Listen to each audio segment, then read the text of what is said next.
Thank you, Leader Jones. It's a pleasure to be here this morning. I want to start on a little bit different note this afternoon.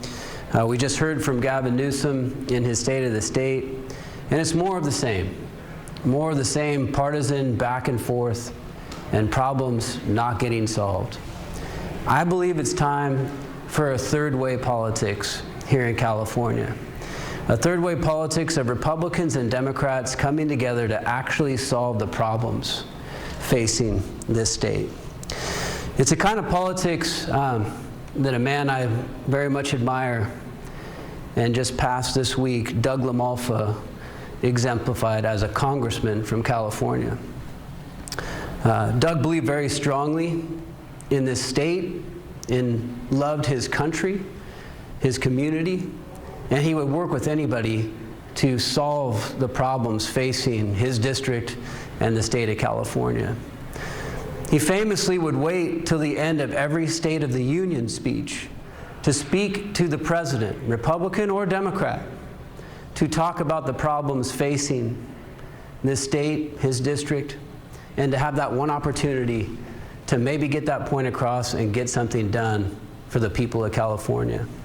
That was the example of Doug LaMalfa, not the example that Gavin Newsom just tried to make, using partisan vitriol. Doug LaMalfa believed that the president had our back, and he was willing to work with the governor and across party lines to make sure that we accomplish things for the North State and for the people of California. That's what we need. Over these past few weeks, I've had some really good conversations, actually with Democrats. Mayor Matt Mahan on a better path forward to homelessness policy in this state. I've had conversations with Maggie Krell, my colleague in the Assembly, on a better way on public safety in this state. I've had conversations and worked with Jesse Gabriel in the Assembly on nutrition and better food for our children. I've talked to even the governor's top lieutenant of Cal Volunteers, Josh Friday, on how we empower young men in this state. Those are all things that we should be talking about and working on, not continued partisan back and forth. We can agree, and I'll say, the governor, I can agree with him on phones, on nutrition, on better controls on AI, on Sites Reservoir, and investments in infrastructure. And I agree with him that we need to do more about institutional investors who are buying up our housing in this state and making that a problem. But first, we need to recognize that mostly our policy has been on the wrong track, and that over the 8 years of Gavin Newsom, we've mostly stayed in entrenched policies that have made Californians' lives worse. We have to reform and change those policies if we truly want to see something better. The common theme, of course, is affordability, which he has done nothing to address in his 8 years. No cost in California has gone down. They have only gone up. California families are paying more and getting less. And no matter how much the governor polishes his speech, affordability remains the real issue facing California. Most of the stats that Gavin likes to constantly cite are meaningless to Californians who are barely staying afloat. After 7 years in office, the only question that really matters is this: are we really building what's right? Are you better off than you were 7 years ago? And of course, the answer for California families is no, because we've stayed in these entrenched policies. He mentioned the health care minimum wage without mentioning that that is what has our hospitals on the brink of closure right now, ending health care opportunities in many of our areas. He mentioned the fast food increase, wage increase, without mentioning the 18,000 jobs that we have now lost in our fast food industry. For all the talk about wealth inequality, he oversees, as governor of the state, with the largest gap between rich and poor in the nation. So maybe your policies aren't working, Governor, and maybe it's time to start admitting it. Education is not just about money. More money spent on education that is not getting the job done and has our kids near last in the nation doesn't mean that you've established progress. Childcare, I agree. It's a major issue. We need to make sure that our people in the state can afford childcare, can get access to childcare. Because after all, most of us don't have a nanny like the governor and his wife do.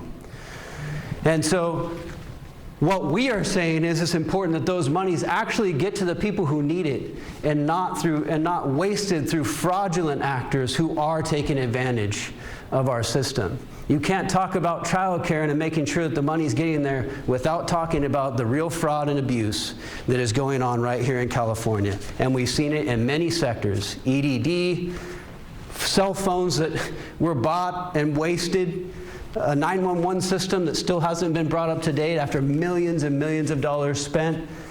These are all things that Gavin refuses to recognize and he refuses to govern. That is our issue. We are more than willing to continue to work across the aisle with Democrats on policies that actually work. 8 years ago, he said it was time to put the brakes on high-speed rail.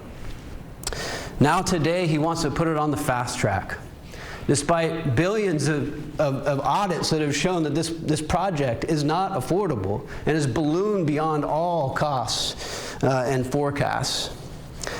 He says the Central Valley wants it. I can guarantee you they do not. And they have been actually very, very vocal about the fact that they do not want this project. But nonetheless, he persists in giving it to them. Because after all, localism is determinative. Unless you don't agree with his homeless policies and you think that people should get clean and sober before they get into housing. Climate policy is a financial risk in this state.